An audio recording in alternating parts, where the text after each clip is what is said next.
చాలామంది credit cards వాడుతా ఉన్నారు. అవి ఎలా వాడాలి? ఒక టైం ప్రకారంగా వాడకపోతే సిబిల్‌లో ఎలా ప్రాబ్లమ్ అవుతుందనేది తెలుసుకుందాం. హాయ్ సంటి గారు. హాయ్ అండి వెంకీ. ఇది చాలామంది క్రెడిట్ కార్డ్స్ వాడుతున్నారు. అవునండి. వాళ్ళ క్రెడిట్ కార్డ్స్ ఎలా వాడాలి? ఏంటో తెలియక వాళ్ళకి నచ్చినట్టు విధంగా యూజ్ చేస్తున్నారు. దానివల్ల వాళ్ళ సిబిల్ ప్రాబ్లమ్ అయితుంది.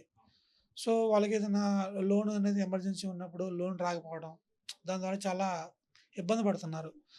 ఎలాంటి జాగ్రత్తలు తీసుకుంటే సిబిల్ అనేది తగ్గకుండా ఉంటది అనేది ఒకసారి ఏమైనా ఎక్స్‌ప్లెయిన్ చేయగలుగుతారా? కంపల్సరీ అండి. Very nice question. అండి. ఇప్పుడొచ్చేసి నౌ డేస్‌లో ఏందంటే క్రెడిట్ కార్డ్స్ ప్రతి ఒక్కరికి కామన్ అయిపోయింది. కామన్ అయిపోయింది. యూసేజ్ అనేది కామన్ అయింది.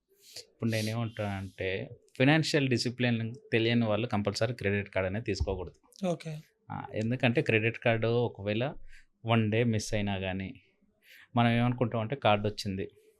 నాకు 1,00,000 లిమిట్ తోటి ఒక కార్డొచ్చింది. నేను ఓకే. స్వైప్ చేసిన నాకు 45 డేస్ ఉంది టైం కట్టుకోవడానికి ఓకే అండి. అనుకుంటాం. అనుకోని ఇప్పుడు కార్డుంది అని చెప్పేసి స్వైప్ చేస్తాం. అవును. స్వైప్ చేస్తాం. తర్వాత డ్యూ డేట్ అనేది దగ్గర పడుతుంటది. మనం వెనక 45 డేస్ ఉందిలే టైం అనుకుంటాం కదా! డ్యూ డేట్ దగ్గర పడుతుంటది. డ్యూ డేట్ అయిపోయిందనుకో, మనకు 35% నుంచి 40% వరకు పెనాల్టీ పడే ఛాన్సెస్ ఉంటాయి. ఛాన్సెస్ ఉన్నాయండి. హ్మ్. దీనివల్ల ఏమైతుందంటే సిబిల్ తగ్గే డీపీడీస్ అనేది ఏర్పడతది. దీనివల్ల ఏందంటే కస్టమర్‌కి సంబంధించిన క్రెడిట్ హిస్టరీ అనేది తగ్గిపోతది. ఓకే. క్రెడిట్ కార్డ్స్ వల్ల క్రెడిట్ హిస్టరీ తగ్గిపోతే కంపల్సరీ ఏందంటే లోన్స్ వచ్చే ఛాన్సెస్ చాలా తక్కువ ఉంటది. తక్కువైపోతాయి. అవును. దీనివల్ల ఏందంటే నేనేమంటానంటే క్రెడిట్ కార్డ్ వాడడంలో తప్పు లేదు. ఓకే. క్రెడిట్ కార్డ్ వాడుకోవచ్చు.